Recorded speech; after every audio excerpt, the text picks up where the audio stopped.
Hello, good afternoon, my favorite people. Welcome to SierraCast TV again. This is our show, Building Hope. Today, we're bringing you a rising fashion designer from New York.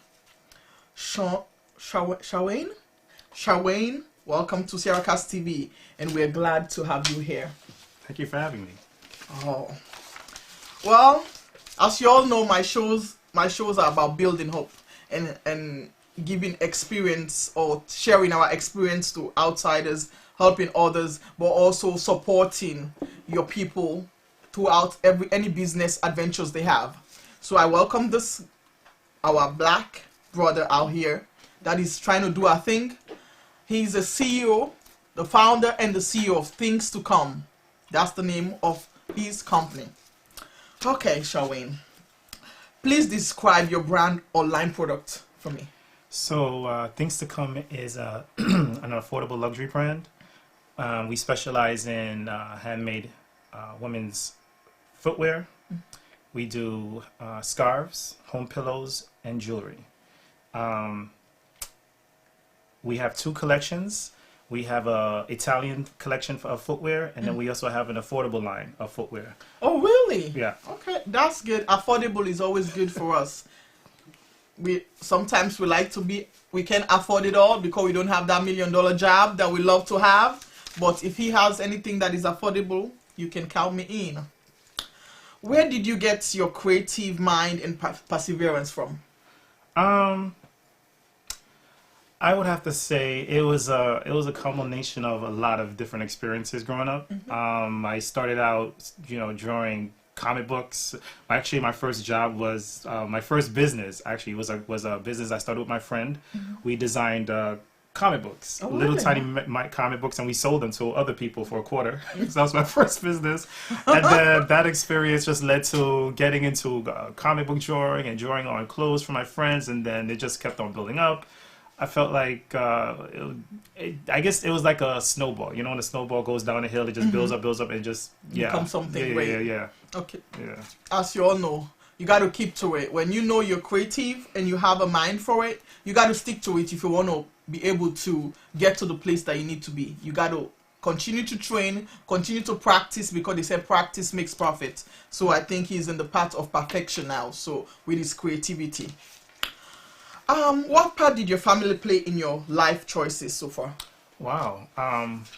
My family played a huge role. They're really supportive. My family I come from a long line of entrepreneurs. My aunts had a lot of different stores. My uncles had music production that they would host parties. And then I had another uncle who had restaurants, and he was a he's like the cook of the family. And they went out and did their own ventures. So I was surrounded growing up watching them do their own thing. And then when I was a kid, I would visit my grandmother in Jamaica, and she would take me on all her sales runs, and she would take me to the market in Jamaica. I was 12, and at the time I didn't understand. I was like, why am I have to sit here? God, and then you're sitting in the market, everybody's coming by, and you're like, oh, why do I gotta sit here? But not knowing, she's doing her thing. She'll get all her stuff from New York and ship it down in barrels to Jamaica, and then she'll say, come on, Shawane, let's go. And she'll take me to the market on Saturdays, and I'll sit there while she has her things spread out, and I'm watching her, not knowing years later that I'm gonna be doing the same thing. So I'm glad, for having that experience. So my grandmother did it, my mother. My father, it's like everybody, my uncles and aunts, everybody was an entrepreneur, and it was bound to happen. Yeah.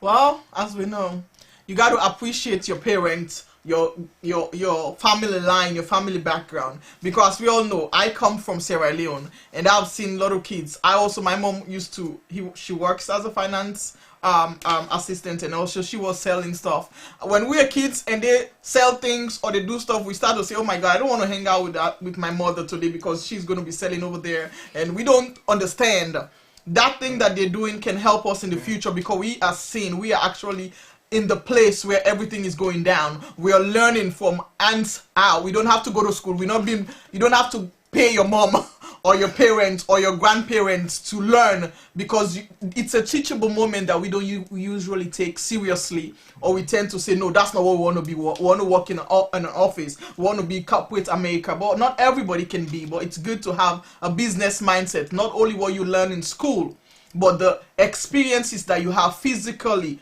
out front in the job, that's what makes you who you are. Because you can go to business school and still have no idea how to talk to customers, how to sell your merchandise, because you have to have those physical experience with people, because all people, not everybody's nice. Some people can come at you in the wrong way, but if you're trying to sell something, guess what, you're going to butter them up to sell what you got to sell. That's the only time you can learn it, is when you're looking at them or you're looking people doing it, because they don't teach you that in business school. I didn't get that when I was there. So okay, next question. I see you come from a very strong family background. How was it growing up in your family? What did your family instill in you?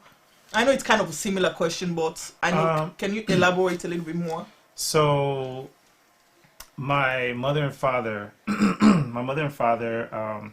they focused on education. My father, when he came to this country, he came to New York with $50. Oh wow! And then in 2004, he passed away. But he passed away with the American dream, having a house, car, 3 kids, and he from that to this. And I feel like for me, that's a heavy story. That's something I gotta, make him proud, even though I know he's watching down. My mother, she was always supportive. Everything I was doing, they were supportive, especially when it came down to when I started doing footwear.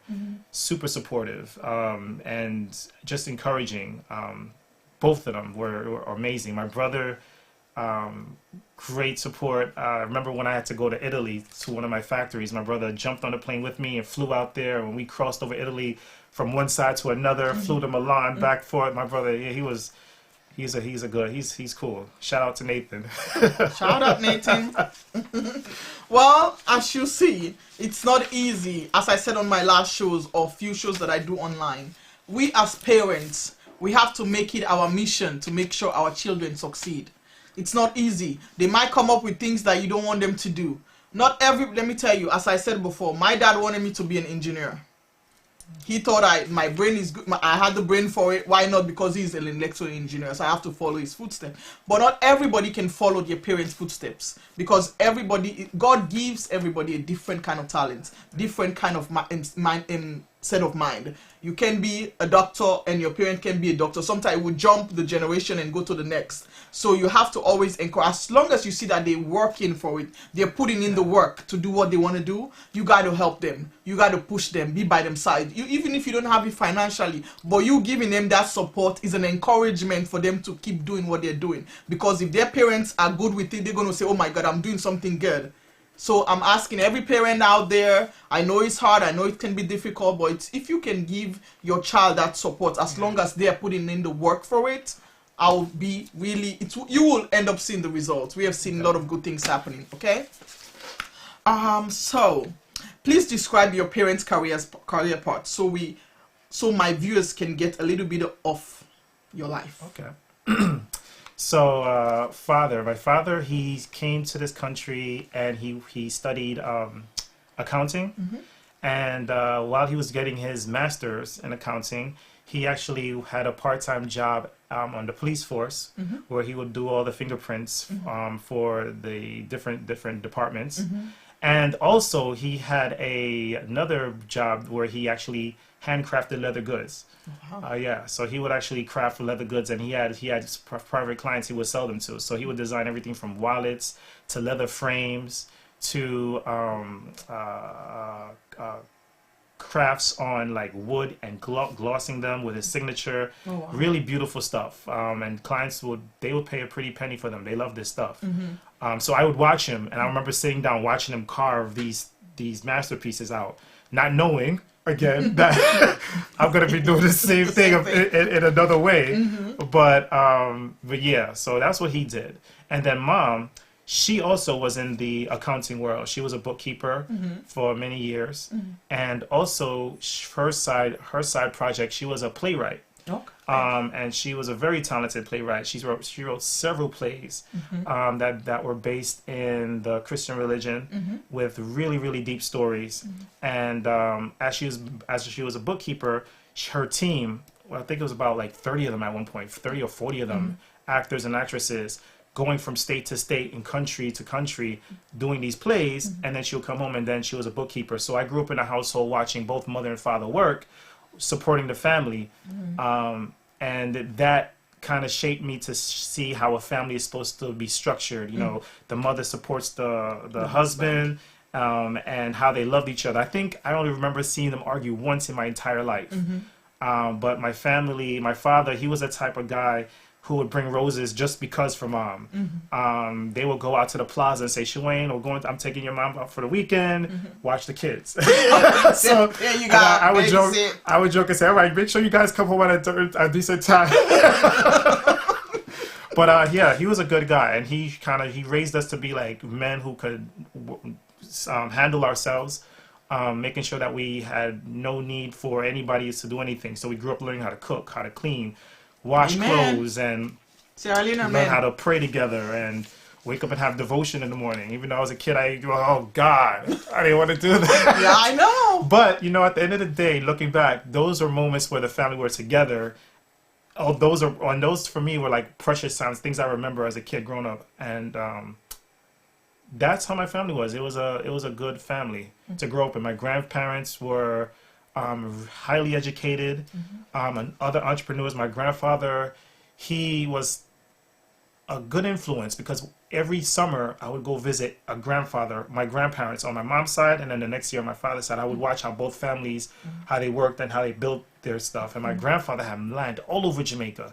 So I would go with him and watch him do land, and I remember helping him like move cows, and one day I had the black bull chase me over the fence.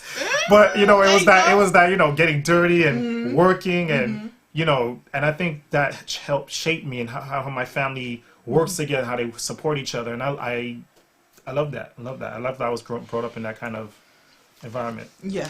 Well, my people, Sierra Leonean people, man, you people that don't want to cook, you hear that? You have men that learn how to cook. And I know most of you can cook, but you don't want to cook because you said that's the woman's job. Yes, it is a woman's job, but you can give that woman time out. You understand me? She can be cooking 24 hours. You guys don't pay us for cooking, cleaning, and everything else. You don't pay. So guess what?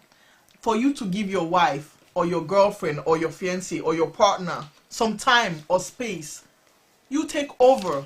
As he says, I know not every woman wants a romantic man or every man wants a romantic woman or stuff like that. But as he says, understanding in a relationship, communication, those things goes a long way. I try to know now that I have to be friends. We can joke and laugh. He can say something that maybe other people will say, oh, why is he saying that? But I understand that person, and I know it's a fun thing that we do. You have to have that. Love is great. You have to love, but understanding and keeping the communication and be able to have fun together is a great combination for a successful relationship. God knows I'm not that perfect when it comes to that, but I've seen my grandparents done it, and I know we can do it.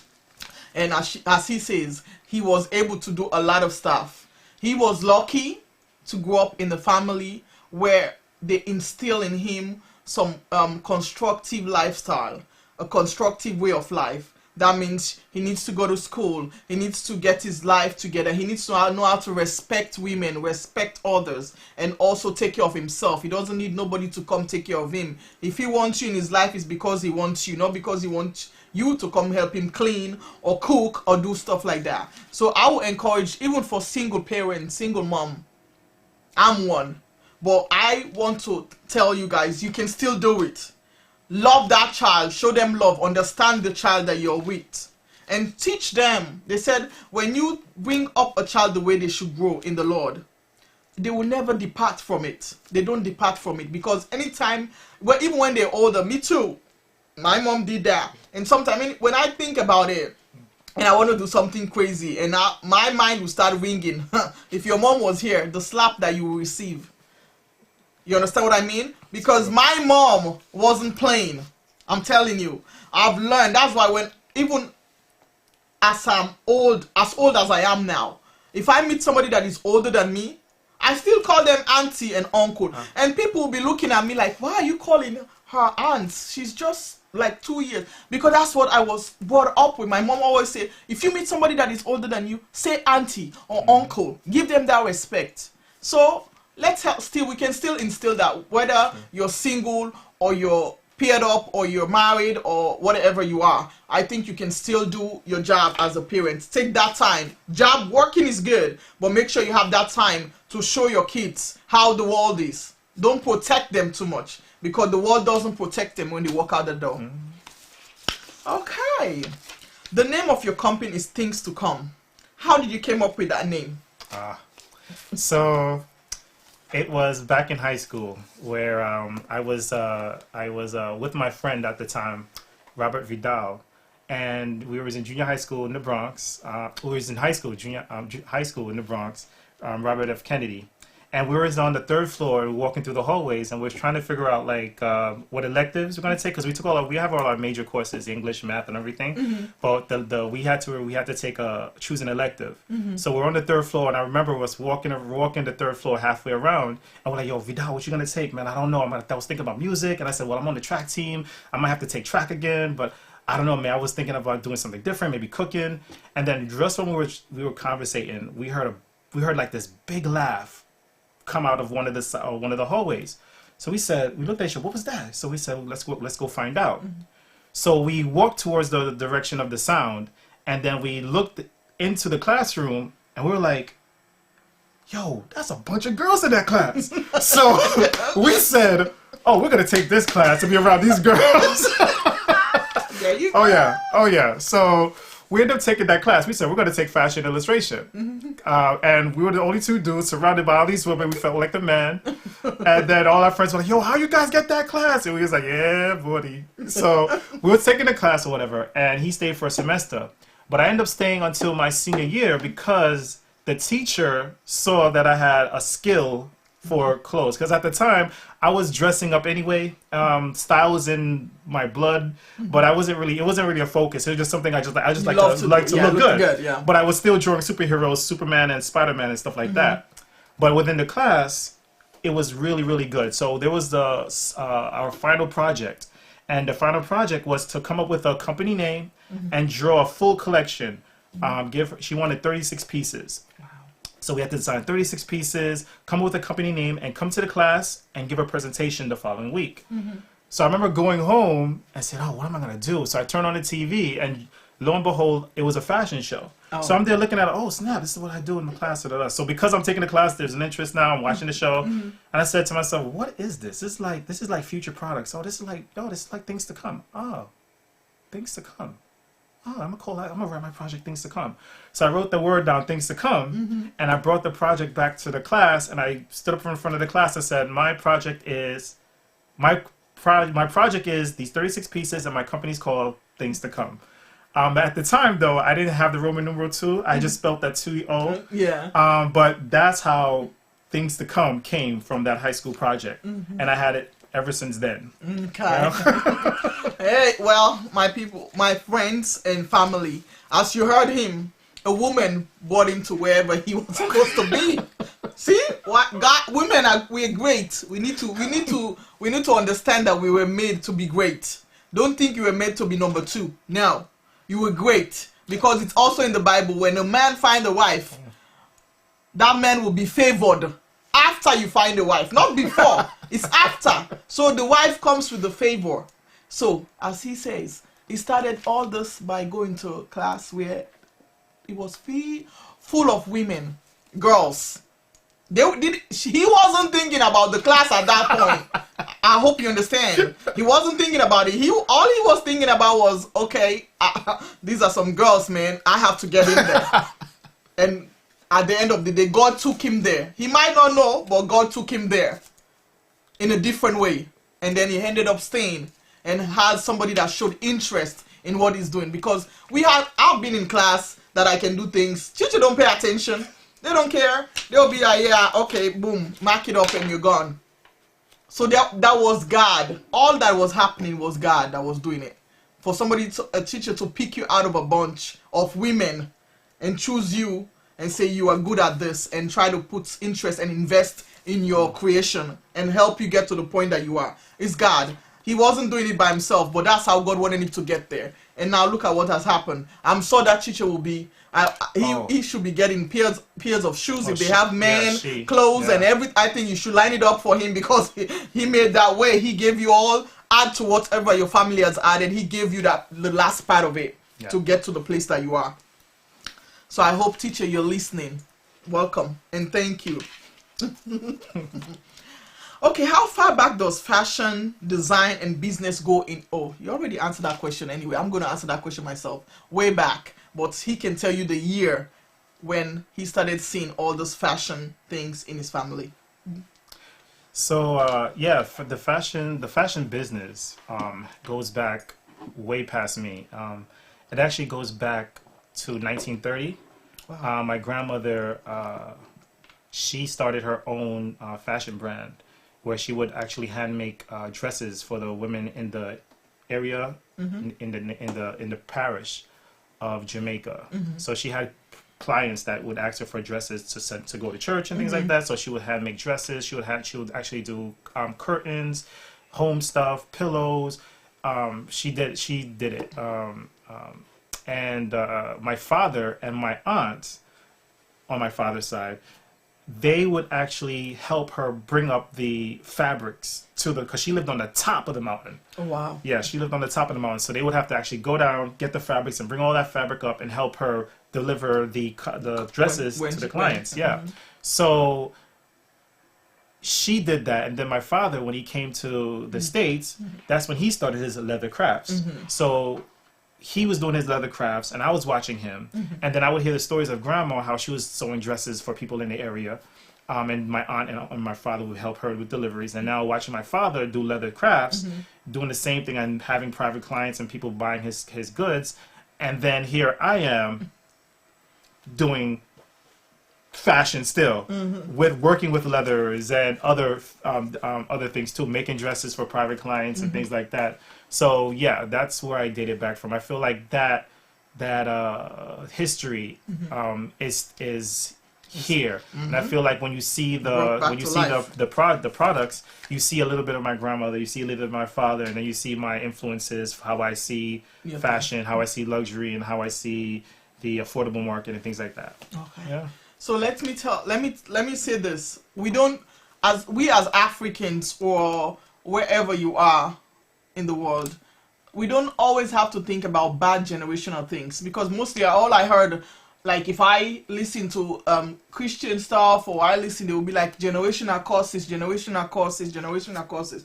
But have we really sit back and watch at the good things that our generation or generation before us did? We always complain. We look at all those people that fight for us in America, the black people that fight for us, that went through all the slavery, even though they had the worst curses because they were living the curses. They still stood up and fight. Women, men, they stood up and fight. That is the strength. So generational causes or no causes, I think we need to start looking at the better side of it. We have destroyed whatever people has built for us, and we have taken it for granted. So a lot of times now we start to complain and blame people that are not here anymore. But we start sitting in the front of the mirror and start looking back at ourselves and try to figure it out, because there is no bad generational causes. There is nothing that you cannot do because your generation before you did it. They made it happen. Not so I wouldn't be sitting here today if they didn't fight and they were going through it. You're not going through it now. So let's stop being all this mad and start waking up and looking at the good things that they did and try to bring those good things back to life to help our generation that is or the generation after us that is coming, because they're gonna have it really bad if we don't stand up now and step up and do what we're supposed to do and put all those hate behind us. Okay? Love is love. Okay, we continue with our questions. Did you do any internship while in college? I did, yes. I interned at Escada. Escada is a German luxury brand, and because I was focused on getting into luxury, I wanted to make it my destiny to get into, at least work in a luxury brand. So what I did was... How do you get in there? What I did was eventually within the course of fashion design at FIT, you have to do an internship. And it wasn't scheduled until the last year, but I wanted to get in. I just wanted to do it. So I kind of told them that it's starting now when it really wasn't, so they could get me, so I can just get in. So it worked, and I got in, and I was in there, and I was actually working for the vice president, and the vice president and the president of merchandising and visual merchandising. So I was able to work in the corporate offices, and then go out to the Saks Fifth Avenue office and work within the stores. I was able to learn about the high-end clients, how they buy, what they're looking for, their taste, how to service them. And then I would have to go to the Escada store on Fifth Avenue, and I would work directly with the product there and get a sense of how they set the store up. What is a luxury store supposed to look like? What kind of clients come in? How do you service them there? And get a feel of what the fabrics are, how they present it, and things like that. So Escada was like a really good first step in the world of that kind of price point, that kind of luxury. Yeah, and I just made it happen. And then I remember when the president at the ending of the month said, "Shuane, we need to get that paper from the school. When is it coming?" "Oh yeah, I'm gonna definitely get it. I'm gonna talk to my teacher." And every day until eventually he was like, "Shuane, it's not coming, is it?" So I was like, "Please forgive me. I just wanted to do this so quick, bad, so early. I just wanted to get it, and I learned so much." But yeah, that was my internship. Yeah, well, sometimes we don't. They said in some kind of country they will say, "Fake it till you make it." This is not really faking it till you make it, but he had to do something to get. A lot of us do it these days. When you make an application, you write down your application and you send it. There's a lot of things that you put in there that is not supposed to be there. But because he knows what he was doing. He had a little bit of experience. He's doing it in school. So it was easier for him. And when you're talented, that's why I said always try to look within yourself and see what you're good at. Because when you're good at it, even if you haven't finished the school, you're still good at it. It doesn't matter. That's who you are. You got to look within yourself. I know a lot of people do certain jobs, or a lot of people go to certain school just because they said it's better hours, you get a lot of hours and this and that, like nursing. I'm always saying nursing. And the reason why I say nursing, I've worked in the nursing field. And the problem is some people don't like the job. And when you don't like the job, you don't treat your patients the way they're supposed to be treated. Some of them get aggressive. I've worked in nursing home. They don't care about the patient sometimes because they're not there because they love the job. They're there because they want to make the money.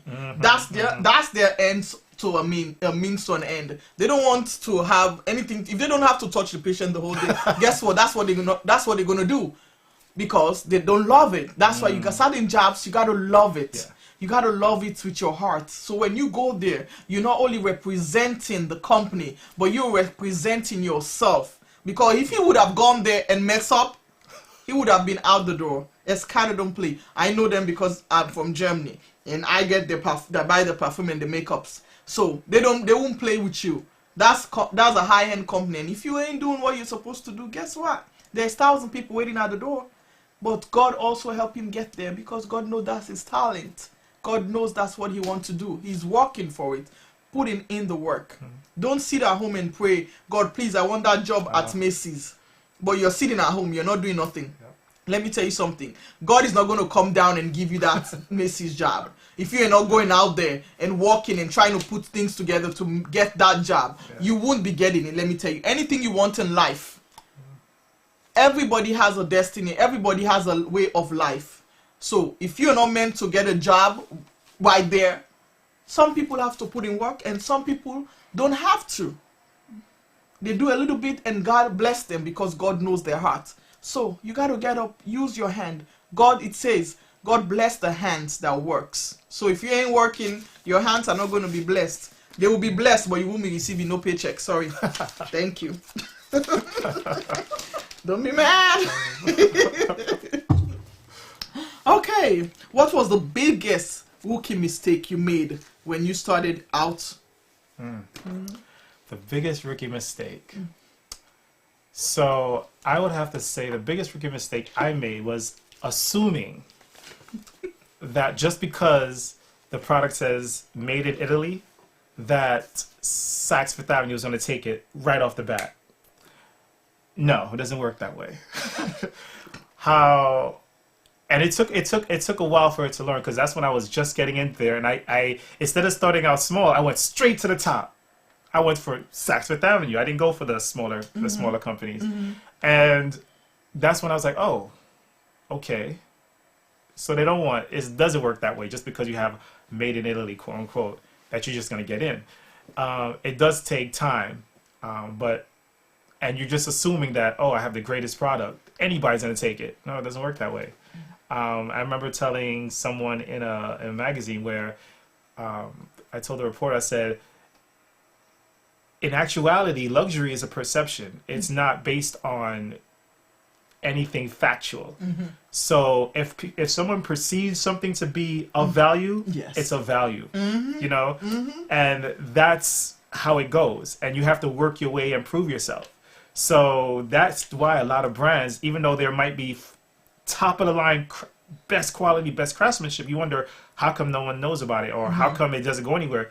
Because the perception, the reality is not there.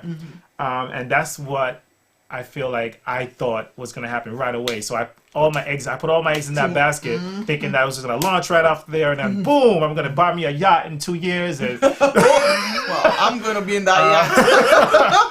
But that was my biggest rookie mistake, thinking that I was just gonna fly off the handle right away. Yeah, but I think we all do that mistake. We all do. Like, I tend to start selling things and then I don't follow through with it, because I'll be like, okay, I wanted to do a shipping company for my country and other African country. I wanted to own it, but I had somebody that I thought we're gonna be doing it together, but then it didn't end up working out the way I wanted it to work out. So now I have to give up on that dream for now, because I'm a woman. I cannot carry a barrel or a whole drum, or let's say a bed. I can't go pick up somebody's bed and say, let me go ship it. Who is gonna pick it up? I can't pick it up.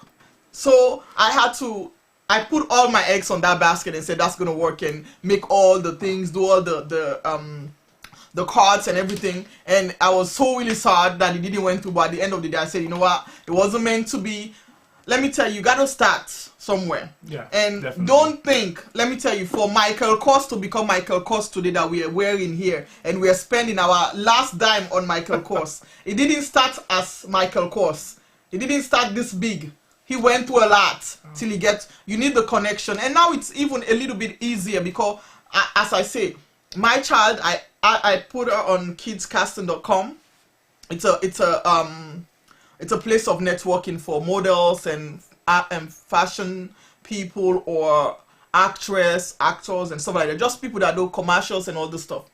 Those you have to pay for it though, but you will definitely find people that you will send your profile to them, or your child's profile or whatever, and they will say, okay, I want you on my fashion show. It's a little by little. Maybe you can go to this one fashion show and then somebody fall in love with you that is already big, and they help you boost your career, because you just need one big person. Let's say Oprah. I'm waiting for you. So I'm just saying, Oprah come to my show. Guess what's gonna happen? The next day, I'm gonna be in all over the news somewhere. You just need that one connection for God to give you that one connection. And I know God will always do it, because if he sees that you're doing everything that you have to do, He will definitely give you that one connection that will bring you to the place that people will be surprised, because everybody that thought, oh my God, he ain't gonna make it, he's gonna stay there. Because let me tell you, we have a lot of haters that does that, but we love haters too, because the haters are the actually ones that push us, because you know they said those trolls, they're the one that be watching us 24/7. So we love you too, but they will be there and think, oh, it's not gonna make it, and then boom, it happened. Look at Tyler Perry. Homeless in 2009. Imagine. Look at him now. It's not even that far apart. It's not. But he made it, and now he's $1 billion. $1 billion. Who would have thought about it? Nobody. Nobody would have said, "Oh my God, he's gonna make it." But he make it out of a crazy thing, using his grammar. And look at what happened. So you gotta try something. You gotta do something. I like working. Working 9 to 5 job is good, but in America these days, if you don't have a side job or side thing that you do, it's gonna be a struggle, because they're gonna make sure that middle class stay middle class. That's true.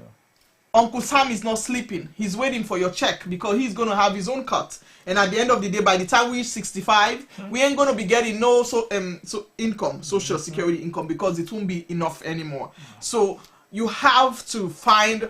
I was just talking about it today with my friend. We have to find something else that you're good at, that you can do on the side. You want to have that Chanel bag, that Michael Kors watch, that this and that. You got to make that money. You can't, and don't live above your means. I can go to the store and buy something that costs $5, and I'll put that on. I'll look better than you in your $200 or $5,000 Versace out there. Believe me, it's up to how fashion is your person. You got to make it work for yourself. You got to dress according to how you feel. You feel when I dress and I feel beautiful. I don't care if it costs $2 or $100 or whatever. I'm gonna wear it because that's how I'm feeling. And when you're feeling good, guess what? You bring that out, and people see that. Doesn't matter. So let's try. We are so blessed with a lot of talents. God didn't make us by mistake. So we are blessed. So let's go according to what God says. Use your talent. Look within yourself and bring your talent out. Okay? Well, as our show is about building hope, and I hope by the end of the show that your story will touch somebody else out there. I know there's a lot of people that want to start business. There's a lot of people that want to go out and do stuff, but they're scared or they don't think about the connection. It's not easy. As I said, it's not that difficult as it was before, because social media has made it a little bit easier for people to see you. I will go on TikTok and I'll see somebody just scaring their dad. They have 200 million. Yeah. I'm like, what is that? Like, seriously, I go on TikTok, I have it come on my phone all the time. Boop, boop, boop, somebody's dancing or somebody's doing this. And by the time you look at it, and those views help you make a life. Okay? So don't give up on it, okay? And listen to the story. It's a great story. Okay. My next question. Have you started employing candidates to work with you? I have, I have used freelancers and personal assistants when it comes to like trade shows and things that I do. So I have a really good friend of mine, Jackie. She started out learning the business, and when it came to trade shows, I would teach her what to do. And actuality, she became one of my top selling sales girls when it came to scarves. I think one year she brought in by herself like $2,000 just selling one category of scarves. Okay. I whenever I have like shows or events or things like that, or I'm going traveling, I would hire an intern or teach somebody how to do it. Or usually it's family whenever something comes up. Well, that's good. Yeah. At least we're trying. As the company grows, he's going to need more people. So let all the supporters out there, every girl or women that is looking for shoes that are really, they're fancy. If you like flash blinks like I do, you'll be buying these shoes, honey. They're very stable. So you won't be, it's not that shoes that you wear that you'll be leaning on one side. This is the shoe that you wear that will definitely, it's really firm, it stays on the ground, and when you touch it, it's really good. They're very nice. He has it in flats, different flats, bulls, lion head, tiger head, as you can see right here. He has a lot of it, and he also has jewelries for us that loves jewelries. And right now that Christmas is coming, your mom wants a jewelry. Right here. That's all beads. It's in it's pearls. Freshwater pearls. Yeah, pearls. So your mother wants the gift. I'm giving you a hint. She wants a pearl. So check it out. It's really beautiful. He has really beautiful stuff, and the packages are insane. Oh my God, I can use that. Yeah. So put another gift. They are insane. Look at these packages. They are gorgeous. So people out there that likes to shop, this is some fancy Christmas gift. And let me tell you, if your mother opened this, she's gonna love you, honey. You're gonna be the favorite child for the whole year. So check your stuff out. Okay, as I say, I use faith in a lot of things because I've been through things and I've survived and I've come on top. And without faith, I don't know how I would have taken it, because when I was younger, even though let me tell you, my mom goes to church, she prays for people and all this stuff, Bible study and all those things. But when I was younger, I didn't take it serious. And then I moved to my dad in Germany, and my dad is Muslim. So my dad didn't encourage me being a Christian. He actually didn't like my mom because of that. So I wasn't really practicing Christianity. I wasn't going to church, and I wasn't doing none of those stuff. Get it. So like a lot of things that happened to me, I use aggression, or I will revenge. And I don't hold. I'm not the kind of person that I was never the person that was able to hold grudge. So I'll make sure I revenge. So I'm done with it. I don't want to. Yeah, that's how I was. For everything that somebody did to me, if I can get you, if you can talk to me and apologize, I'm gonna make sure I get you, and then I'll be done with it. So, but when I grew up and I moved to the States, and then I went back to church and I started listening and praying on my own and stuff like that, there's a lot of things that I had to let go in my life just to make myself a better person, to make a homo a better homo. Because now I don't wild out like I used to. I won't scream at people like I used to. Only my daughter, of course. I'm sorry, but you got to get it. But I'm not aggressive. I tend to handle things more maturely, and I don't revenge anymore, because I said, you know what? It's in the Bible, vengeance is mine. That's what God says. So I'm sure when God deals with you, it's way more than the way I would have dealt with you. So what role does faith has played in your life, for your lifetime for now? What has faith? Wow, it's huge in my life. I grew up in a Christian household from what I can remember. My mother's a pastor of a church, and my uncles own a huge church in Queens. Oh, wow. But it's faith has always been a part of how I got to where I am today. Believing that God is going to take me through, and that anything that He brings through me to me it's to better me and to make me stronger. So whatever trials or tribulations come, that's a weight that I'm going to use to bench press to get stronger, so that when the real challenges come, I already handled it because of the training I got from the last thing I did. But it's very huge and very important to believe and know that God will be there to help me through whatever situations come, which is why the reason I stay so calm. I never worry about anything, because I figure, there's no reason to stress out, because God's gonna make it happen. So through diligence and working on things and knowing that He's gonna handle it, but God is not gonna do it for you like you said earlier. No. But He's waiting to see. Listen, I already did it. So why are you not coming over here? I carved the road for you, but you're not walking. I did my part. Exactly. So it's up to us to get there to make the things what He wants to happen. It's not just gonna appear. God's not here. You want $1 million here? Oh, that big house you want here is right there. No, no. But what He'll do is He'll carve the direction, and you got to work to get there now. So that's usually how it is. And if you don't get there, it's because you didn't work. You didn't want it. No, you choose another route. Yeah. That's But yeah, faith is very important to me and my family, across everywhere, because my family's huge, so it's like everywhere. Yeah. Well, I always say, when we decided to eat the apple, we made our choice. God gave us that choice. He said, you know what? Now you have a choice. You wanted to see. You wanted to hear. Wanted to do. God already gave us everything that we needed, but we decided to go against it. So, if God carve a road for you to go, and you decided to, no, I don't want to take that road, it's too hard, there's so much going back and forth, and you want to take the one that is easy. Easy is not always the best thing. Sometimes you have to get up, fall down. Get up and fall down, because any fall that you makes you greater for the next fall. It prepares you for the next fall. So it's always good to do the work. Oh, yeah. As to say, no, but God doesn't come on earth and say, you know what, Sharon, you know what, I'm going to bring you your shoes. I'm going to design everything for you. I'm going to give you the money to put. No, God doesn't do that. No. You got to have that sleepless night. Think about the product.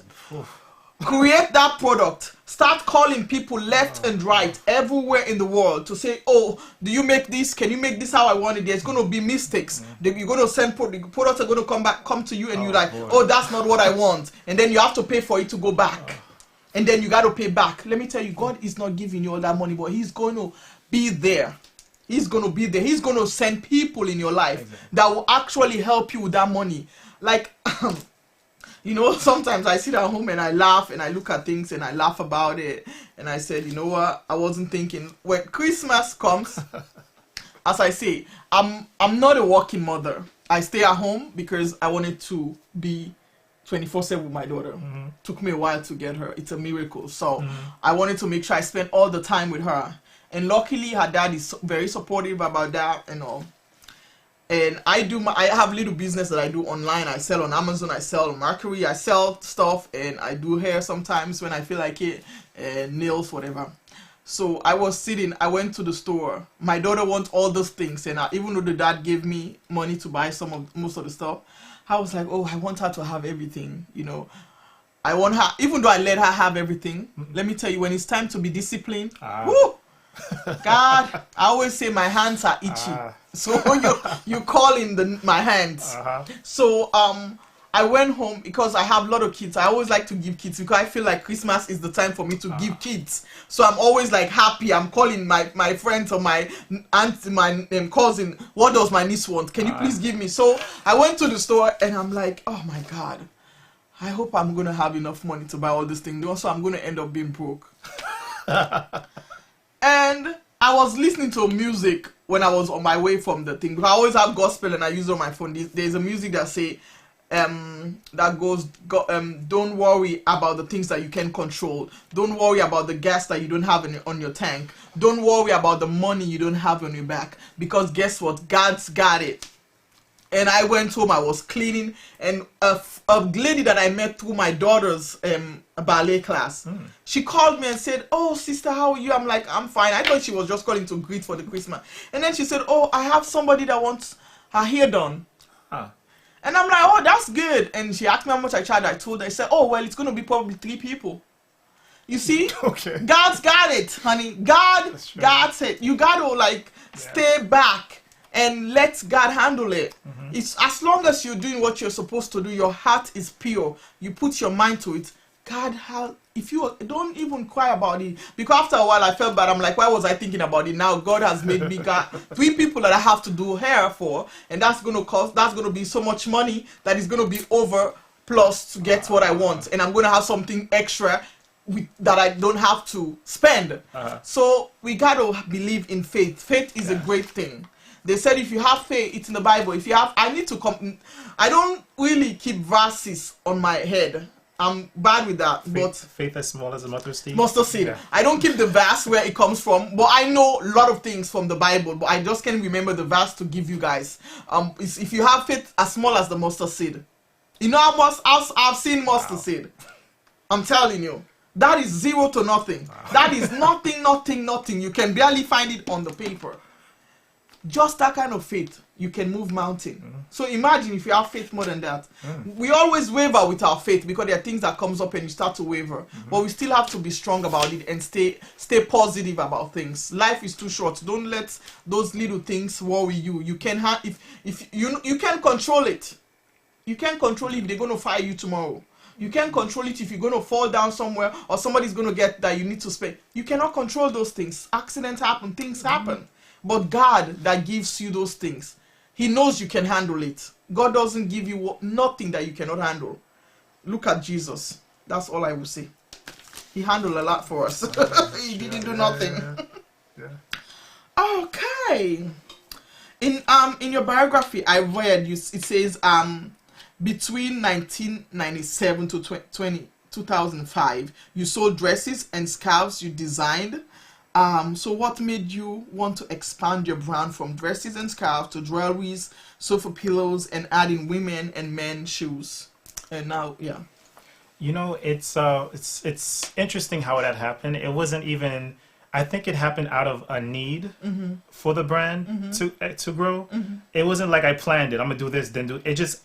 It happened because of a need to and it kind of evolved into it. And it was based on the roadmap that I was going through, and the choices that were being made in my personal life and what I was trying to do for the brand. Things just happened without me really controlling it. Okay. So I started out doing dresses for private clients and doing scarves.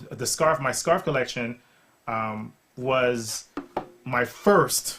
This is my first big thing. So I started out actually designing scarves first, and then I would do 5 scarves every 6 months. And then after I realized that the scarves in the summertime wouldn't sell because it's too hot to wear a scarf, I said, okay, so how can I still keep business going on? So then I remember my mother loved sofa pillows. So I said, wow, so for women who buy all these sofa pillows, maybe I should start going into luxury sofa pillows. So I started designing sofa pillows, and so I was like, okay, the scarves for the summer, for the winter, sofa pillows for the spring and summer. So I kept income coming in. So then, while I was doing these pillows, that's when I got an opportunity to work at 9 West. And then learning, I didn't know anything about shoes at that point. I'm still dressmaker. I'm making scarves, I'm thinking apparel. But the opportunity came, and I said, you know what? I want to add that to my plethora of things that I know how to do. So I said, all right, I'm going to take the job. So then learning the business of how to design shoes and how to sell it and all that nice factory, talking to factories, whatever, I said, I wonder if I could do this, footwear. And then realizing that women love shoes to the point where one lady has over 1,000 shoes in her walk-in closet. I said, that's one lady. Now, if I had 1,000 of that one lady, that would be a great business. Oh, yes. So I said, you know what? I'm going to go into footwear as the core business and let the scarves and the pillows be the thing that balances all out. Okay. So then I started focusing on footwear and then still doing scarves and pillows. And then as I'm actually learning the business, designing shoes and flying out to Italy to find factories and, trying to do my negotiating, someone asked me, with the dresses, she asked me, do you have any earrings that I could wear? Can you suggest earrings? And I said, why would I suggest someone else's stuff when you can make I could try to learn and make my own? So I learned the process of it. I watched somebody. I had somebody teach me. I went to a store and it was actually craft and jewelry. And I said to the lady, I would really love to learn how to make a pair of earrings and necklace. Can you really show me really quickly? And she took a day to show me how to do it. So I took that, went back, gave the client. So then I was like, wow, I can add jewelry to my category as I'm building this. So that's how it all snowballed. Everything just happened because of the direction I was going. Yeah, that's true though, because when I go to the store to shop, I usually if I have the shoes at home, I already know what color of dress I'm going to be looking for. And then when I found the dress, if I don't have that earring at home, guess what? I need that earring. So I usually go to a store that has all those things, so I don't have to walk out the door or go look another store, because women like shop. But sometimes we want to have everything in one place. When I go to the store, I get my pants, my trousers, whatever it is, the whole style from one store, and I'm walking out. And I'm not buying only that only style. And he's doing a great job actually on making shoes, because not everybody wears 6-inch heels like we young people do sometimes. Even though some young people don't wear 6 inches, this is perfect. Even for women in church, the pastor's wife, pastors. This is perfect for you. It's not high. You can jump around the stage when you're praying. It's perfectly, and it's so, oh my God. Other shoes, you move it and it's moving. And he also have flats. Flats for everyone. We know how we like our flats, especially when we go to the dance floor sometimes. And then we want to dance as much as possible. We want to take out that high heel and put on that flat. Guess what? You're having a designer flat. A flat that looks like no other. Only from him. So you guys can see it has block heels. So for those that don't like thin heels, I know my heels, honey. I know my heels. We have the thin ones, the stilettos. We have nice sandals, and they are all really practically strong. You can't even see when you walk on, it's not gonna like bend this way or bend that way. It's perfectly, and it's so nice. It's made, looks like nets. Fancy. It's all blinged out. There's a a lock on the back. That's to tell this one is closed for business right here. So it's really nice. He's doing really great job at whatever. He has a style because you can see it in his shoes. When you look at them, you know it comes from one person, the design, because there's a little bit trait of every design in each shoes. Like the buttons right here, you can see them in all of the shoes, and the locks, you can see them on the zippers of your shoes. I'm just paying attention. I love you gotta, when you see it, you will know that's the design. So I'm loving it. I'm loving. And the good thing, one characteristic for these are the Italian collection. Oh. So this will be all the Italian handmade collection. And the great thing about what happened, how God brought somebody to my direction, who I don't know how it happened. I just said He made it happen. Where we actually have in our factory in Italy, we have the person who actually made shoes for Prada now making our shoes. Amen. So for all the Italian shoes that we have, one of the people that work on it, he used to work for Prada, and Prada was Prada still. Oh, still. Still. But Yeah. Prada is known for high quality shoes, top of the line. So now we have that person working with us to design and craft our Italian. So that person is bringing all his experience, everything that he has done, is using it on him, on his product. That's why you notice by the shoes, the quality. When you touch it, you will know this is a quality product. And Italy are known for their qualities anyway. That's where that's the fashion state. Even though they said New York is one, but let me tell you, Europe, Milan, that's where it is. That's the fashion, because that's where most of these people over here, Gucci and all, they all make their stuff down there because they have factories down there as well. So if they have really good materials as well. Okay, we're gonna continue with our questioning. Me asking question. How do you want women or people to feel when they have on one of your designs? Oh, that's the best part of what I do. I love when a customer opens the package, when she gets the things to come box, and she sees the gold buttons in the wrapping that says things to come, then she opens it, and then the look on her face is like, it's like the air just pulls out. And then there's like, oh my goodness. Oh, fuck. And they go nuts. And I'm like, my job is done. That's like the best feeling, to know that you satisfied another client, and they appreciate the quality and the way it makes them feel. And that right there tells you they're going to love it forever, and they're going to treat it like gold. And their kids are not going to touch it.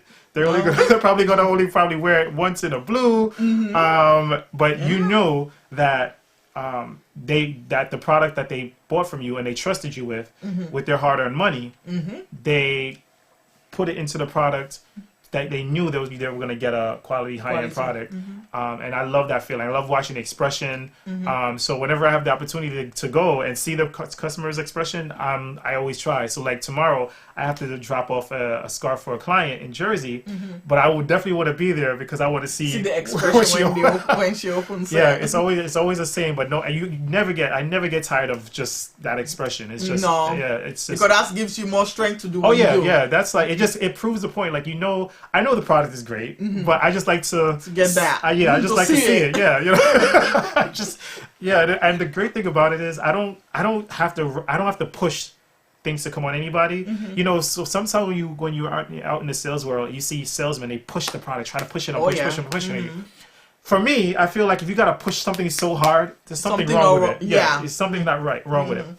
But when it comes to things to come, what I like about the brand is that I don't have to sell it. It sells itself. People look at it and they automatically know if they want it or not. And usually they want it, and they're trying to figure out, how am I gonna get this?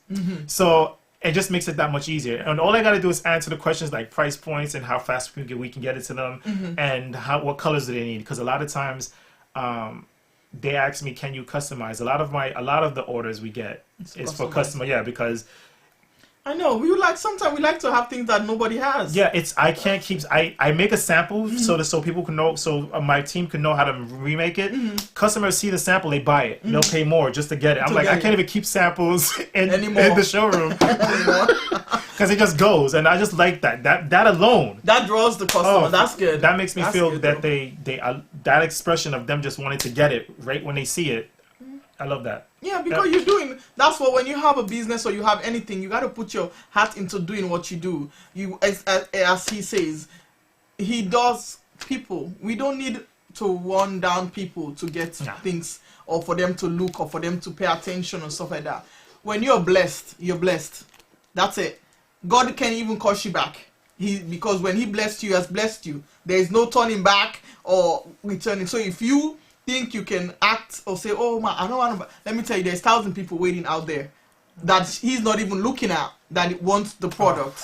Because when they see the quality or when they see, God brings people, it doesn't matter. When you're doing the work, God does his own part. So his own part is to bring people, make sure he is able to earn a living and do what he likes best. God likes to make people happy. He likes to make people smile. And then when I love shoes, even when I buy them, and every time people ask, why do you have so many shoes? I'm like, just looking at them makes me smile. I don't have to, like most of my shoes, maybe half of what I have, I haven't put them on yet. But it doesn't matter to me because guess what? When I go to my room and I look at, I feel good. I have it. That's what it is. You make people happy, and those things does. It's materialistic, but we need it. We can't be walking around here with no shoes anyways. This is not the back in the day when there was no shoes, so we need it. Okay? God is not going to be mad at you for that. Not at all. Not at all. Okay. I know I've seen a lot of shows on TV about people that want to become designer and all this stuff, and they go to this companies and the intern they are so, sometimes the people are so rude and bougie, and it's really, I've watched different shows and you see the way they act to like interns and all the stuff. So how there's so much pressure for the designers to come out with their greatest collection season after season. What advice would you give to young designers just starting out and hoping to make it in the industry that we are today? Definitely, I would tell designers to focus on one category at a time. Now, if your passion is to design furniture, stick to furniture and do that really well. And a lot of times you want to I see the home goods, and you want to do sofas, you want to do lamps, you want to do candlestick, you want to stick with one category first and master that category and learn that business. Learn how to sell it, learn what materials cost, learn how to ship it, what it costs to ship it back and forth. I would say learn the category. If it's shoes, if it's dresses, if it's denim jeans, stick with one category, because a lot of times we try to say, oh, I want a lifestyle brand. Yeah, you want a lifestyle brand, but you don't have the money for a lifestyle brand when you're starting out. Lifestyle brands come as the brand evolution grows.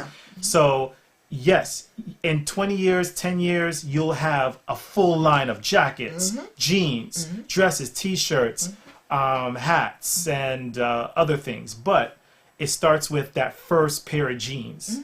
Start learning that first pair of jeans, learn the different washes, learn the different fabric weights, learn why people charge what they charge, and learn who's your customer. Don't go after the big, heavy sharks, which I call the big shots are the Saks Fifth Avenues, the Macy. Go after, when you're trying to sell your product after you make your first product, your first prototype, hit the mom and pop stores. Show them what you have, bring your product to them, and let them sell it in their store. A lot of people will not look at consignment stores. Here's a tip. Go to a consignment store. Don't be afraid to sell your product in a consignment store. I did it to get the brand out there.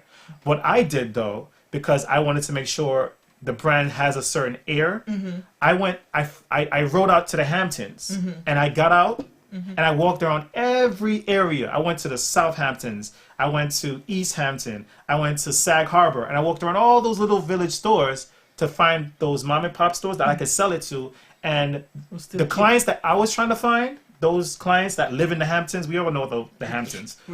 But those stores will you're easily to get into those stores, and those clients who buy the Louis Vuittons and the Gucci's, they'll see your stuff in that consignment store or smaller store and say, wow, what is this? This looks different. And there you go. A customer just picked up your product in a store. A lot of times we shoot for the stars, which is what I did. I shot for the stars. Why? Because, well, it was my fault too. I aim for the stars. I called Saks Fifth Avenue up my first time with my first design saying, I want to sell you shoes. And they're like, I did. I got the vice president on the phone because I was persistent. And she said, all right, let me see what you got. So I thought, but it didn't work out that way.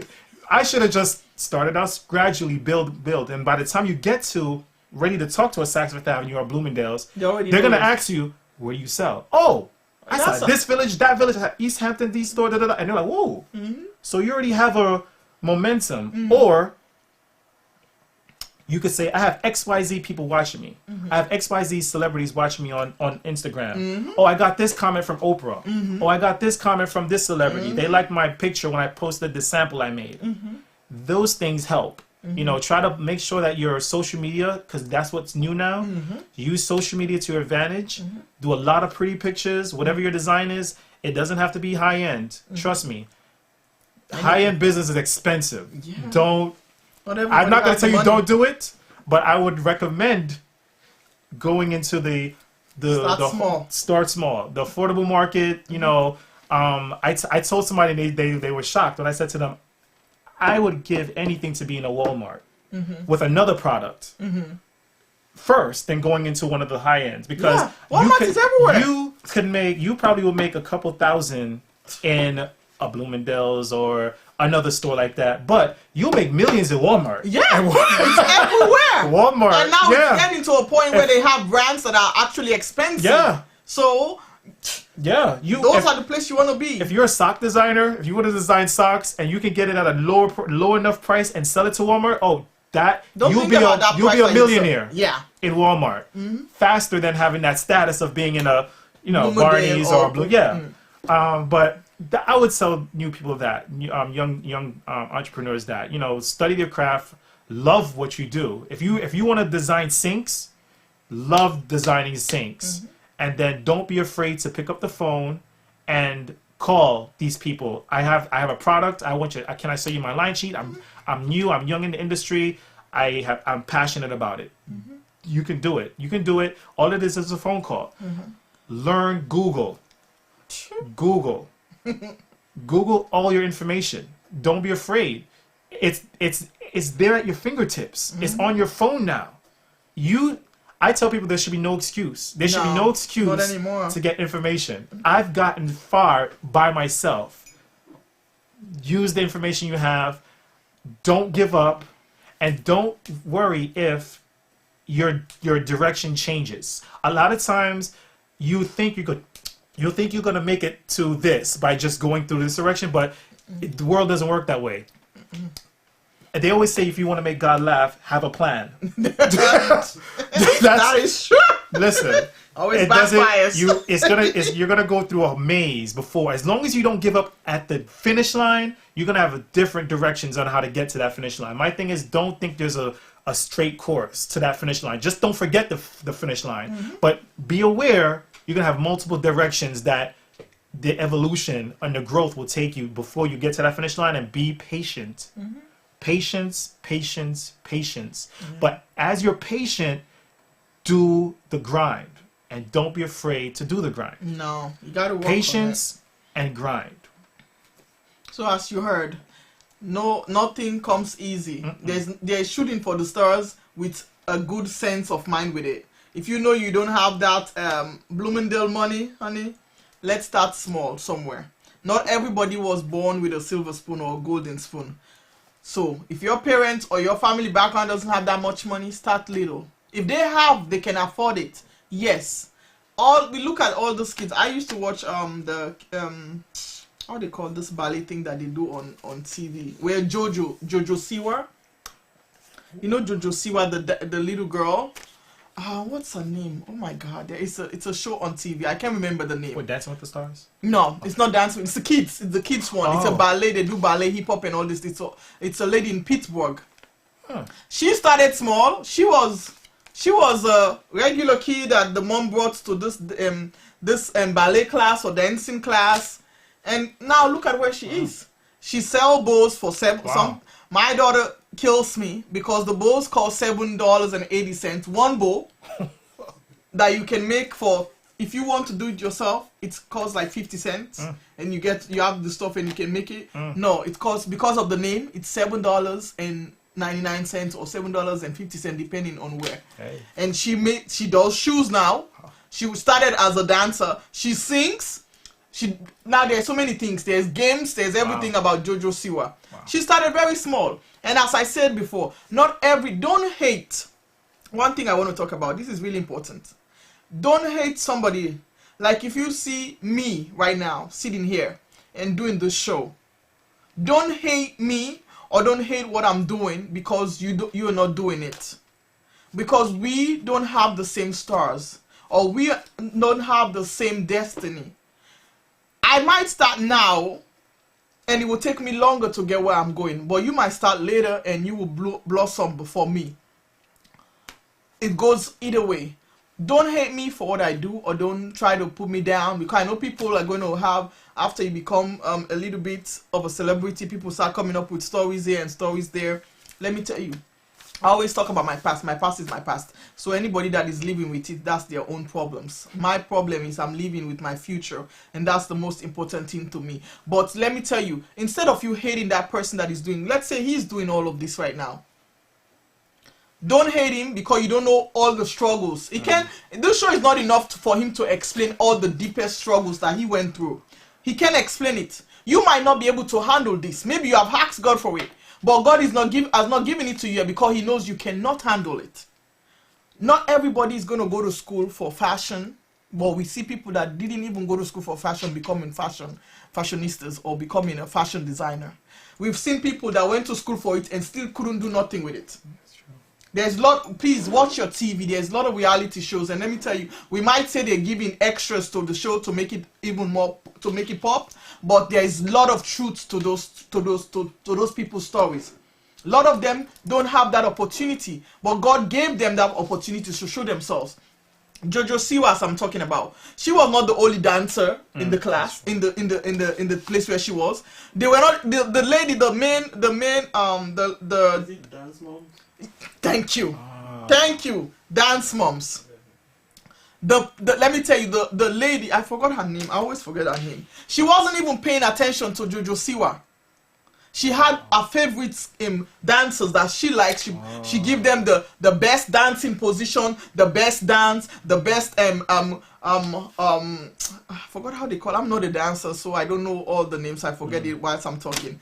But she gave them. She gave those girls all the best positions. Jojo Siwa wasn't even there.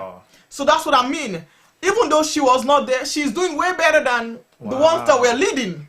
You understand what I mean? They are doing something too, but you don't hear about them. But you go to the stores, Jojo Siwa is in Walmart. Jojo Siwa is she's everywhere. She's in Walmart, see? Yeah, she is in Walmart. And she's not, she started with bows because she loved bows.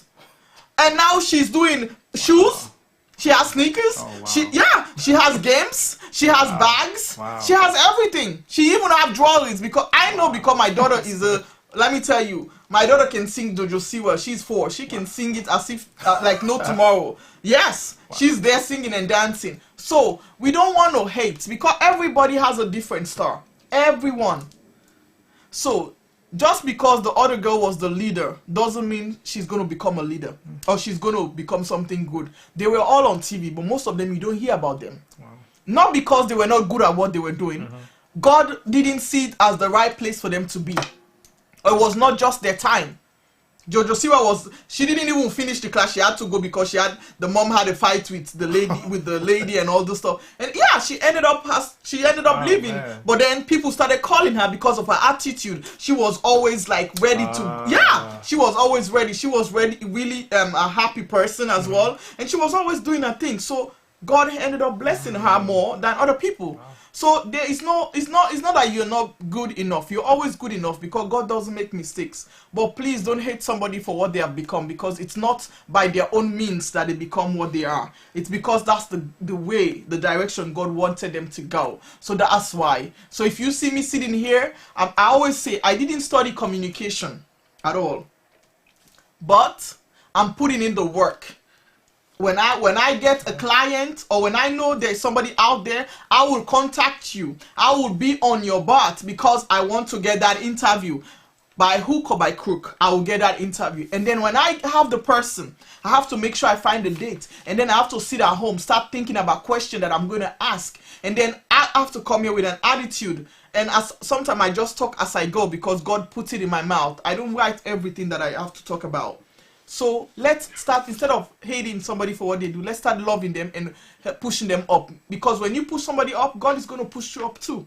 You cannot be putting somebody down and you're praying to God at night, God, please let me be, because you see whom is doing this, let me do this. No. You are good at something else. I said I'm good. God gave me this talent to talk. And I'm going to use it, because I didn't start doing it because of it was fun for me, or I was trying to make something, make money or not. No, I did it because I had a dream about it and I had to do it. Yep.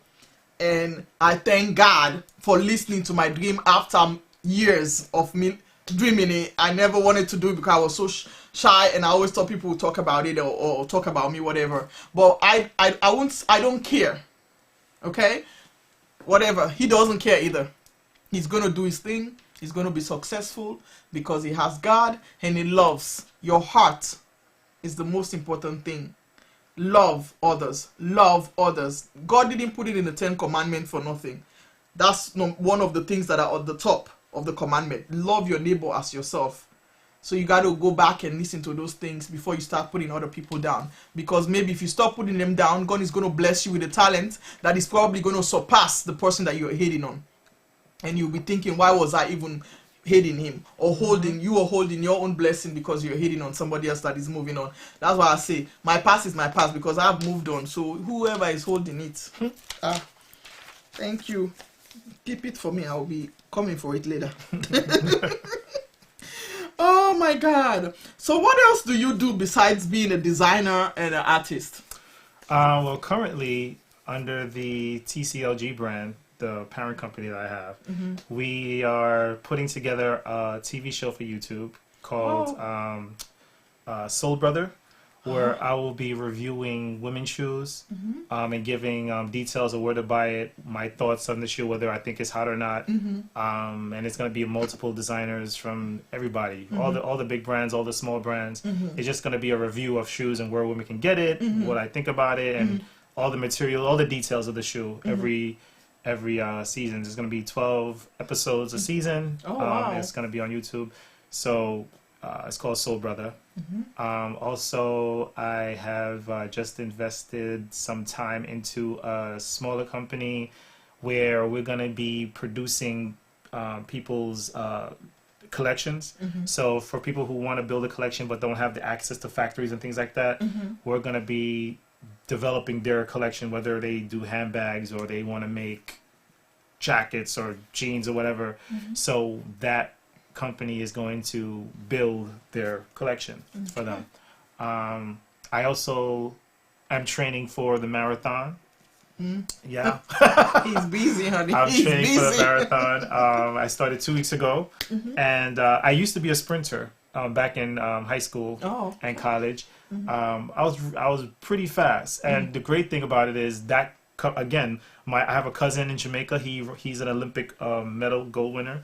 My mother won lots of medals for sprinting too. And here I am. I was doing the same thing, sprinter, and I was really good at it. But now I got touched to run the marathon, and I said, you know what? I want to run and win the marathon. So I'm gonna start training. I give myself 2 solid years of rocky, hard training. You know, Sylvester Stallone. Everything. So my job is to run those 26.2 miles. So I'm training really hard for that. It's fun to get back into the whole running thing. I haven't done it in years So I can feel where the body's like, okay, we remember you doing this, but you're doing it too slow. We used to do this faster. Now you try to do this long distance things, but I feel like over time it'll get better. But those are the things I'm doing right now, and I love to travel. So whenever I have an opportunity to go to a different country, learn something new about that country and culture, I do that. So far I've been to the Philippines, been to China, Italy, of course, because I have factories there. But I'm trying to explore. I'm actually going to try to take a trip to Uganda soon. Oh, wow. So that's going to be really interesting. So when are you going to Sierra Leone? That's on my agenda too, because I just found out I'm 24% Sierra Leone. Welcome. Yeah. So because I have that in my DNA, I learned. I definitely want to go back and get a experience of that culture and to learn where my roots, real roots are from. I will give you a tour. That'd be awesome. But yeah, those are the things that I get my hands in, and I also am helping my church with the drama group when it comes to getting all the business parts out of the way, so that the directors and the writers can just focus on what they do. I help them facilitate all the business stuff, get that out the way. So that's what I do outside of. Wow, this man is busy, honey. It's so busy for me. He's doing all these designs, flying all over the place, running a marathon. That's not gonna be me anytime soon. Don't be looking for me, because I'll be waiting at the end of the line to give him some water to drink. But I won't be running, honey, and that's not for me anymore. No more. But as you heard him, he also is doing something great that actually caught my attention. He said he has invested in a company to help new designers or designers that don't know where to go to get their stuff done. He will do it. I'm saying this because I know a lot of people want to become something. They want to be a fashion designer, or they want to create this thing, but they don't know where to go.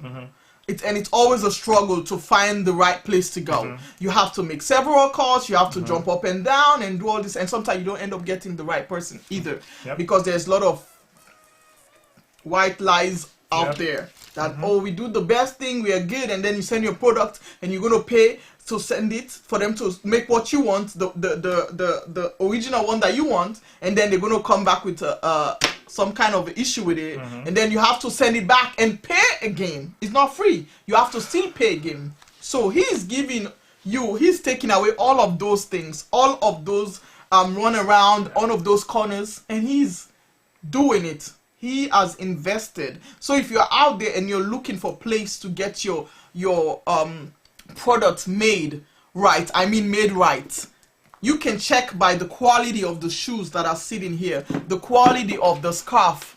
Let me take this, maybe I might end up using it. Let me tell you, you can check the quality. It's really nice. It has weight on it, so it's not flying everywhere. It has some little diamonds on it that I like. It's a button, but they look pretty. And then he has the 4. It's so soft over here. He has a quality product. So you know you're going to get something for your money. You're not going to get nothing that will not be what you're expecting. He's giving everyone the chance to not go all the route, to not do all the work that he did, because he already did all the work. But don't come to him asking him for discount now, because he went through all the ways. He had to find everything and made it what it is. So if you're going to come, he has done all the work for you. So don't come and say, you know what, no. You want quality product, you pay for quality. It's not cheap. So anyone out there, as you know, he's a Sierra Leonean as well. I'm just going to say, even though it's 24%, it's still Sierra Leonean. So I think he has an open door for Sierra Leoneans, creative Sierra Leoneans. I know a lot of us do African things, beads and chain and all this stuff. But if you have a product, or you have something that you have created but you don't know where to go with it, his website is up front. His email, I'm sure, is up there too, is showing it, and also his Facebook page. You can contact him through that. He's there. Let me tell you, I I see him on Facebook most of the time. So he's there. He will check you. He will check you out. He will talk to you. Yeah. He will also help you out. He's the best person actually that you need to be with if you're new and you don't know where to go, because he knows all the route. He has done it.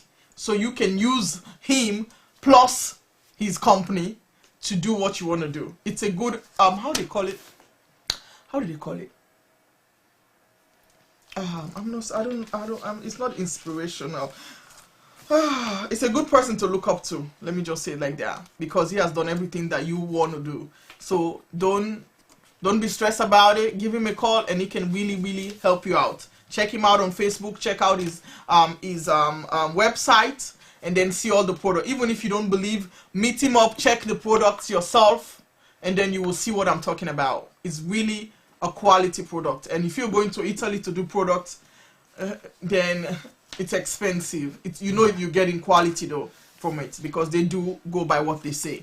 They know if they say leather, it's not pleather, it's leather. So let's know that Italy are good with fashions and designing anyway. Okay. Well, this is a juicy question. I always ask either whether it's a man or woman, except my last guest, because she was younger, so I couldn't ask her the question. But I know you're so busy doing all this stuff. When do you have time for yourself? I mean, I know maybe yourself is doing what you do anyway, but when do you have time to relax and just take a breather and just look back at what you're doing? That's important for me to have like a balance, a work-life balance. I do definitely take time out. I spend a lot of time with my families, and then I definitely try to make time for friends.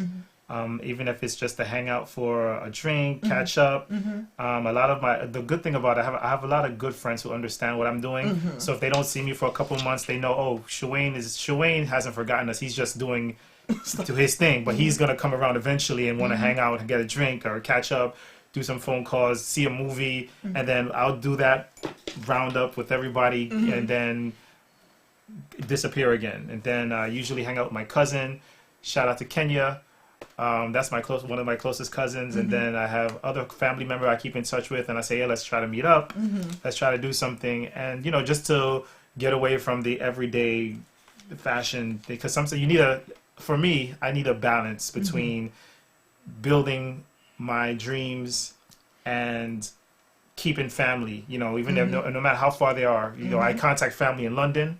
I contact family in Jamaica, even if they're my second cousin. I'm gonna reach out and say, yo, second cousin, what's up? I'm just letting you know I'm thinking about you, love you.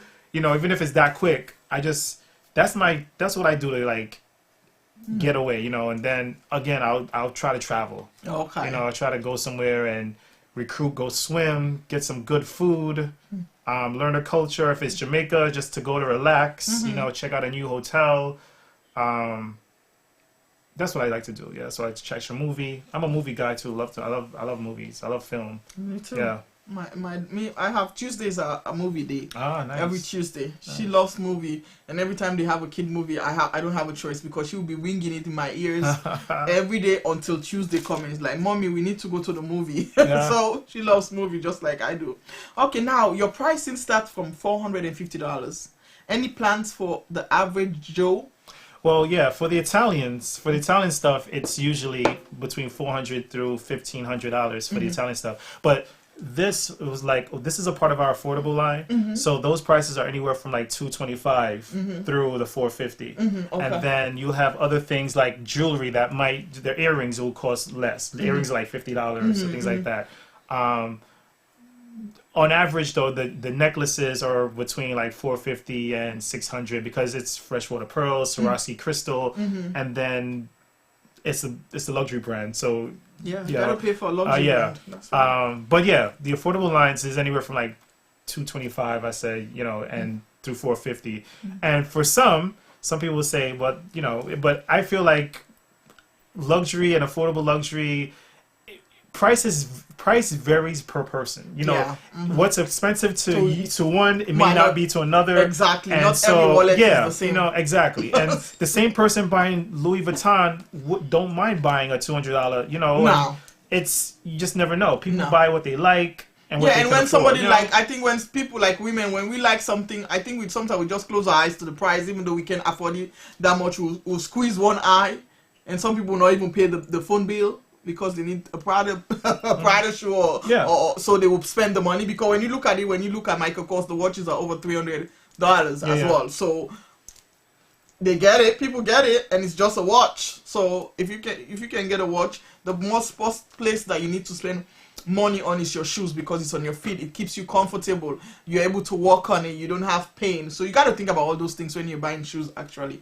So it's okay, the price should be okay for people. It's like what I usually tell people is just to give them all the information is just know that when you're looking at things to come, whether it's pillows, I do scarves, jewelry, shoes, the average price is between the $250 and the $450 area. When it comes to pillows, you can get a nice things to come pillow for like $275, $350.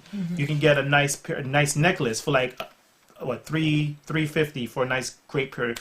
And but the most affordable things would be like the earrings, or little fashionable things like that. But on average, you're gonna spend at least $250 to $450 on average. Okay, well, you hear that, husbands and boyfriends and partners out there, this is Christmas time, and we ladies, we love our shoes, so get to it and start buying those shoes that is going to keep our feet feeling good. Because apart from wearing the heels to a party, we have to come back home and stand in the kitchen and cook, so we don't want to be tired by the time we get home because the shoes were not comfortable. So let's get to it. Okay, a question that I want to ask you, because I know there's a lot of things going on right now with blacks and the separation, all the bad things that are happening. I don't tend to look on them because there's also good things happening. But I want to know, as a black man and a designer, do you face any challenges in the industry? Definitely. So what do you do to overcome all those things? It's a reality that is not talked about in the industry as much, because you don't want to say anything that puts you out of the selection category. There's certain things you just don't say, because the industry is diverse with a lot of people, and for a certain amount of years it's been one way, especially within the luxury industry, but for fashion in general, it's been one way consistently. So when you have somebody like myself, Black African American, trying to get into luxury, it's you have a lot to prove, and for some people it might be easier. Maybe they have bigger wallets, and then they may have grown up and known somebody, and it's easier for them. I always say that for me, I work twice as hard, or try to push twice as hard just to get in, because I know what the potential is for the brand. And I joke with my friends saying, listen, when I have children, I want to be able to pick my daughter up in a Maybach, so I can drop her to school. And the only way that's going to happen if I do the work and get on my grind, and don't let those stereotypes stop me from getting in. I'm a black designer, but I deserve to be in Saks Fifth Avenue. That's the mentality you need to have, so you can keep on pushing on. You want to be in this store, you want to be in that store. Why? Because just because of where you come from, or your age, or your family background, that shouldn't stop you from getting to your end goal. And I feel like when you continually do that, you gain more respect within the industry, and they see that you're persistent and you're going at it, and then they look at your quality. First they look at your story, your background, then they say, okay, let's look at the merchandise. A lot of people think it's all about the merchandise, but no. What story are you trying to tell? I don't know you. Why should I buy your stuff? And when they constantly see you on TV, when you get in the magazines and they see your story and you're doing this, then you're like, oh, you know what? Let's give this person a shot. And so I don't let those stereotypes bother me. Like I said, the product speaks for itself. I think God made me the way I needed to be and put me where I needed to be. I don't need to be any other person, any other culture, but what I am right now, to do what I got to do. And when it's supposed to happen, it'll happen. Well, my friends and families out there, as you heard him, it's I always say being black is bad, and then being African makes it even worse. or African American or Black American, whatever they might call it. But don't let those things make you sway or tend to say, oh no, I don't know what they're going to say, I don't want to try it, I'm afraid of. Let me tell you, whether it's a black or white, you're still going to have falls. You're still going to have backlash. It's going to happen to anyone. But when God has put you in this place, there's nothing anybody else can do as long as you're doing what you're supposed to do. There's nothing, and we have seen it. We have seen, look, as we talked before, Tyler Perry came from nothing, zero. I mean, literally sleeping in the car. Wow. Look at this other lady. What's her name? I forgot her name. The one that the comedian. She just boomed out. She was in. I think I know you're talking about. Yeah, she does the Groupon. Yeah. I know you're talking about. Huh? What's her name again? What's her name? I tend to forget names sometimes. I need to start writing the names down. But as I said, when I talk, I don't go by what I write down or wrote down. God just give me what I need to say. As I said, I'll find her name. Can somebody Google it that is watching? I've forgotten her name. Yeah, I know. But she was also sleeping in her car. Wow. Yeah. Didn't know that. Yeah, she was doing comedy on the side and she was sleeping in her car until the now I forgot the name of. I don't want to call him a little guy. The guy, the little one. Kevin Hart. Kevin Hart. Give her a chance. Look at that. That's all you need. And, you need one person. One person. You just need Imagine one person. she just bust out like boom. Now she's in all kind of movies, not series. I mean movie. When you're on the big screen in the theater, that's when people know that you're there. Boy, when you're on the regular TV on series, it's not really that big. It's big, but it's not as big as when you come from nothing. I mean, sleeping in your car. Wow. To being on the theater. It's not easy, but she did it. Tiffany. Yeah, Tiffany Haddish. That's Tiffany Haddish. Tiffany. Yeah. Yes, she's my favorite girl because I have been through things and I never thought I was going to be. When you sit back and you look at your life where you were and where you are today, you would think, my God, the struggles that I've left behind me. I went through struggles, but at the end of the day, God got a plan, and you got to put God first.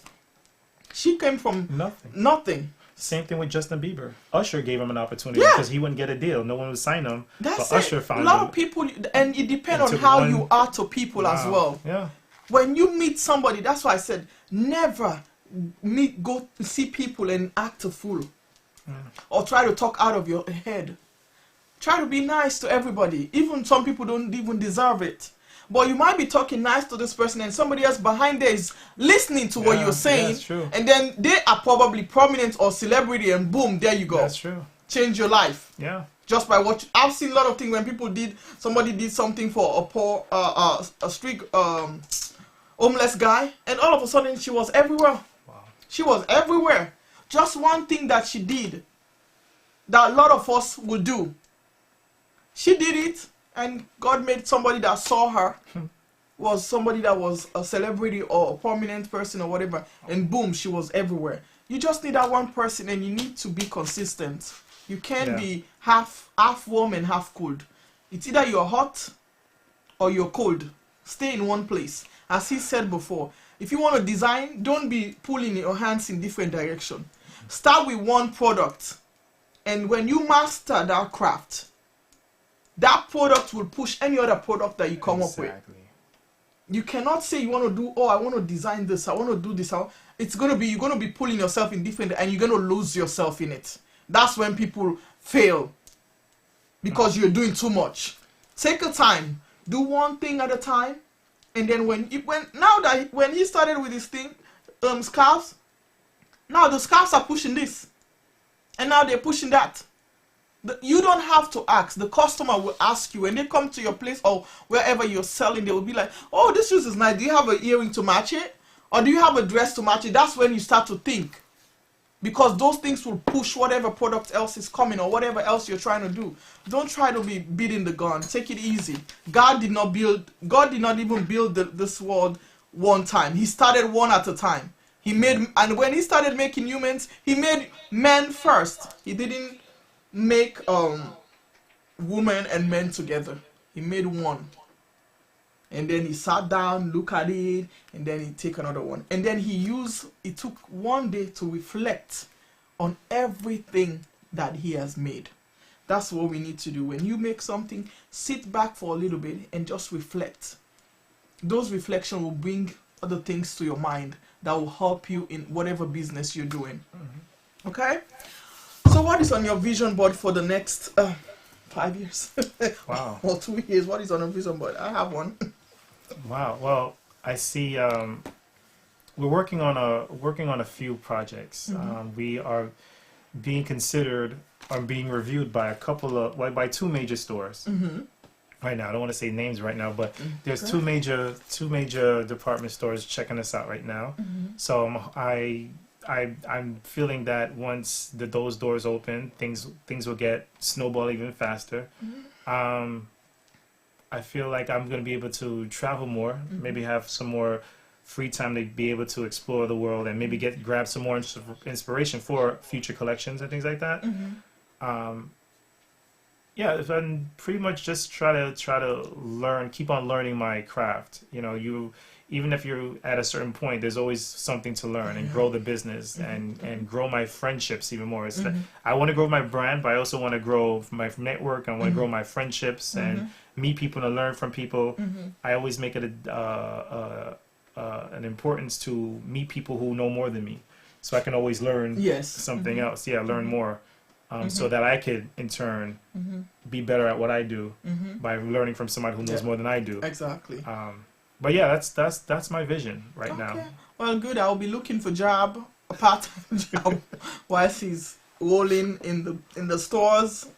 He might be looking for people as well. So I'm sure he will let us know, because I'll be putting it up here so people can apply, because I know a lot of people that would love to get those opportunities. And please, if he employs you, make sure you make use of it. We're not here, people are not here in this world to waste time. Sometimes time is too short if you're unlucky. So make it work. Okay? And one question that I want to ask, so I know some of my viewers would like to know this. Are you single? I am single. Oh. Are you single and ready to mingle? I'm not married. I am definitely looking to get married. I want to build a family. So the idea is to make sure I connect with the right person that is on the mindset of marriage material. And that could be a good wife, and I can raise a great, strong family with, and leave this legacy, and leave my legacy, so they can continue it on. Wow. Yeah. Well, singles, here, let's hear you. We're always looking for men that is ready to marry. A man that wants to get married, they're ready. Well, there's one right here. He's ready to get married. I mean, married. Are you hearing me over there? Single ladies? And you have a mindset. You won't only be a second person.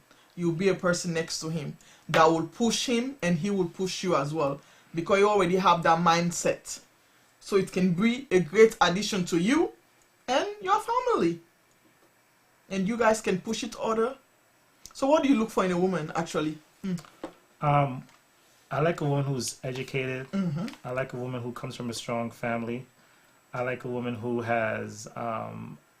is both school smart and street smart. So I feel like you need a well balance, because the world is not just one thing. You know, it's not book. You know, and it's not the streets. I feel like you need both to be able to quick balance, because God forbid something happens to me and there's children involved. I want to know that she's smart enough to be able to take care, you know, because if you only are good at one thing, if you're only book smart, then when other things happen, you're not going to know how to preserve the family, you know. So I look for things like that, and someone who likes to laugh, you know, happiness, always, you know, looking to laugh, and who is ready to lend a hand no matter what, you know. And if I'm working hard and sweat is coming out, they'll run over with, you know, and I would do the same. Okay, he's a romanticer. There you go. And I would turn do the same thing, you know, someone who's not quick to anger, who's ready to talk it out. Exactly. I believe in staying calm and not stressing over things. So I need someone who's the same way. If something happens, let's not stress. There's no reason to argue. Let's just talk it out and then come to a solution. I remember I've been in relationships where the person thought I was too calm because I didn't want to stress. I didn't want to go crazy, you know, but I was calm because I knew there was an answer to the problem. So why stress if there's an answer? That's I always believe, why stress if there's an answer? So it may come across like I don't care, but I do care. It's just that I'm not stressing because I have an answer. There's an answer. When were you born? I just want to know because I'm born in October. I'm a Scorpio. Okay, you heard that, right? That's why I said relationship is all about understanding. Some people have dry humor. That's who they are. Some people, as she said, he doesn't react as you would want him to react. But if you understand the person that you're dating, that's why you got to take the time. You observe, understand, listen. I'm sure you can make it. It's not that big of a deal. You just have to be able to be patient. Women, I know we always tend to jump off the roof when something doesn't go our way, but we got to learn as you grow older and you mature. I think you learn to put priorities. For me, it's priorities. Before I was like, oh, I will be mad, I will be stressing about. But now, please, sit down somewhere, because I always say whether you jump off the roof now or you jump off the roof later, that thing is still going to be the same way it is. Okay? So as you see, he's looking and he's ready to mingle, honey. And he's not only wanting to mingle, he is ready for the final deal that we are all out there looking for. So if you're interested, you never know. You can shoot him a text or a message. Now I know women ask men out these days. I don't do it, but if you like what you see, I think maybe you can just add him and then maybe he will like and then you start a conversation. You never know. I don't know how you should do it because let me tell you, I don't know how I would do it. So if you're out there and you are ready to mingle and you like him, this is a new millennium. So you can try it out. You never see. They say try and fail is no disgrace, right? So that's enough with the juiciness over here. Okay, my last question that I will have.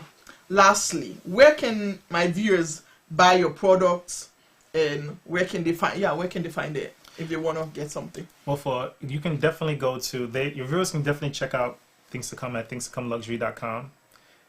They can also go to my Instagram. You can actually check out Shawayne AM, or you can do Holdings 85, and then you can see all the things that we've produced on the website.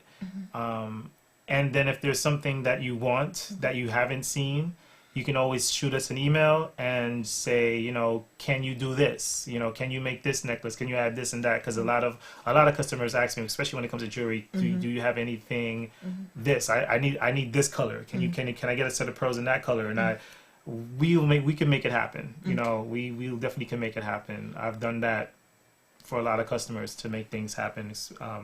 You need a dress, we can, you know, dresses, I still customize dresses, although I don't do that as much, but I do have private clients who ask me to make dresses and things like that, so we can do that. But I would definitely recommend going to the website, seeing what we have, making your purchase through the website, or you send me an email, hit me on Facebook, Instagram, or go to the website, send me an email, and we'll answer all your questions. Okay. Question that I forgot to ask, have you ever dressed any celebrities? I haven't dressed any celebrities, not as yet, no. Are you looking forward to one? Do you have anyone that you would love to dress? Wow, I have a few. Okay, let's name them, because who knows who might be watching, never know. Definitely Cardi B, because she's a Bronx girl too. Definitely Cardi B. J-Lo, because she's another Bronx girl. Well, Bronx it is. Gail and Oprah. Definitely, I would do that. I would make a scarf for them easily. There's a lot of people out there.